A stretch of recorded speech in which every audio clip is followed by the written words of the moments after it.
Folks,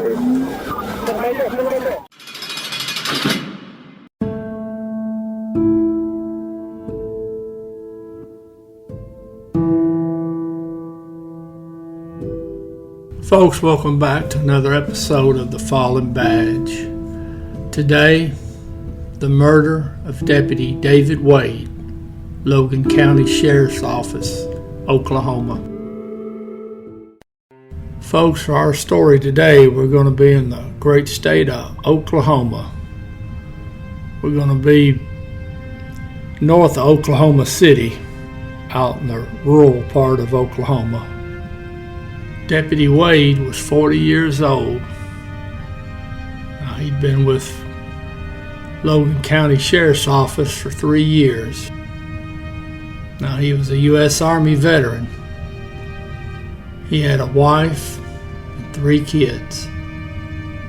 Now, our suspect, he had all kinds of issues, one of them being a substance abuse problem. Allegedly, he had a taste for meth. Now, there was a report that he had tried to commit suicide by cop at one point in his life. It's April 18th, 2017. Now, Deputy Wade, he's going out to a residence out there around CR 66 and Midwest Boulevard. I wasn't able to pin down the exact location. Anyways, this is just outside the little town of Mulhall, Oklahoma. Now, it's somewhere around 8:30, 9 o'clock in the morning. Deputy Wade's out there to ensure the compliance with an eviction order for the resident of that house. Now, when he gets out there, he interacts with a female that's on the scene, who I believe is the one that was living there at that house. There's also a male there, and that's our suspect. Now, the suspect doesn't live there. Don't know what his connection is with the woman there of the house, but their interaction seems to be cordial.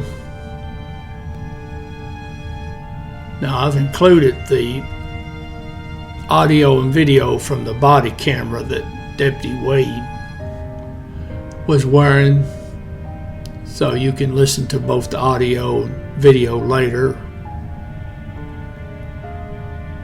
Now, Deputy Wade, he gets the information from both the female and the male. He's going to go check and see if they've got any warrants. So he goes back to his pickup truck and he runs information on both. Now, from what I was hearing, evidently neither party had a warrant. Now, while he's at his truck, a lady pulls up in a pickup truck behind the deputy. And my understanding is she's actually the one that owns that house, so I take it that she's the one that initiated the eviction order.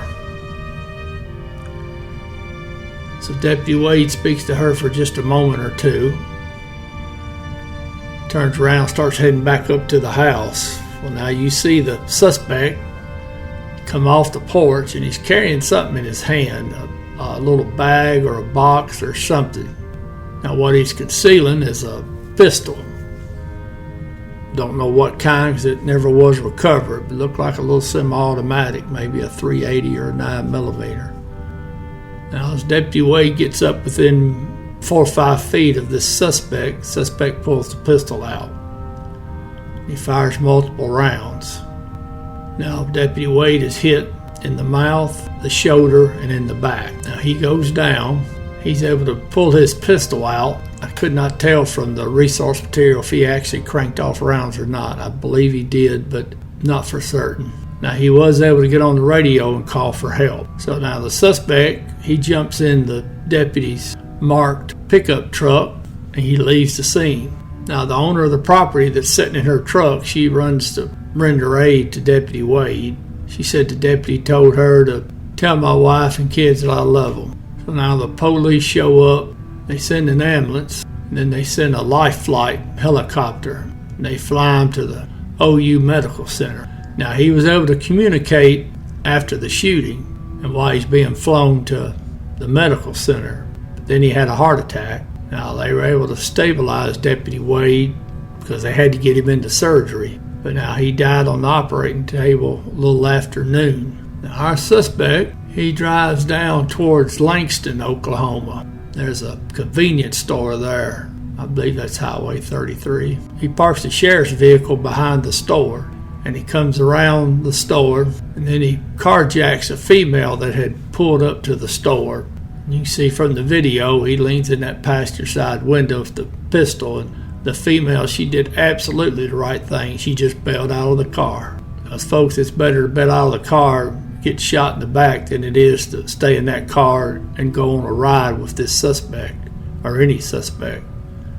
Statistically, your odds of surviving are not going to be good.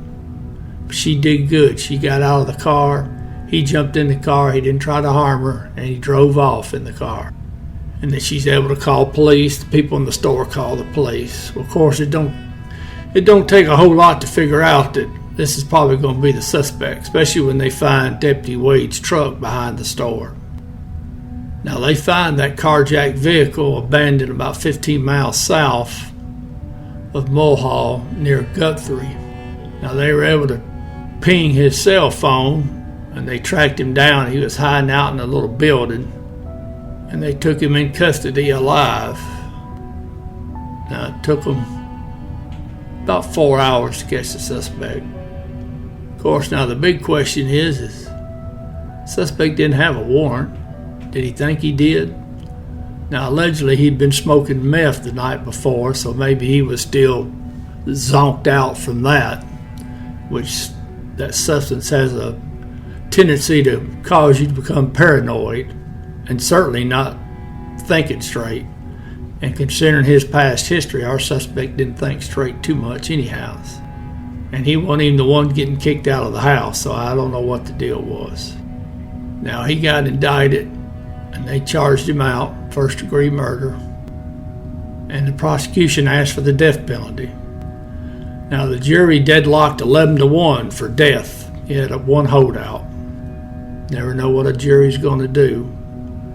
Biggest problem with juries is they don't follow the directions and instructions of the judge. Sometimes they let their own personal feelings intercede. But in any event, so in Oklahoma, like 21 other states, they require an automatic life sentence if the jury can't reach a unanimous sentencing verdict in a death penalty case. Now, that's life with no parole. And that's what he got.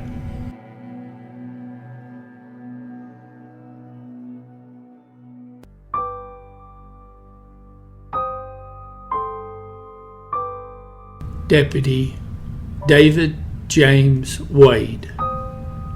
End of watch, April 18th, 2017.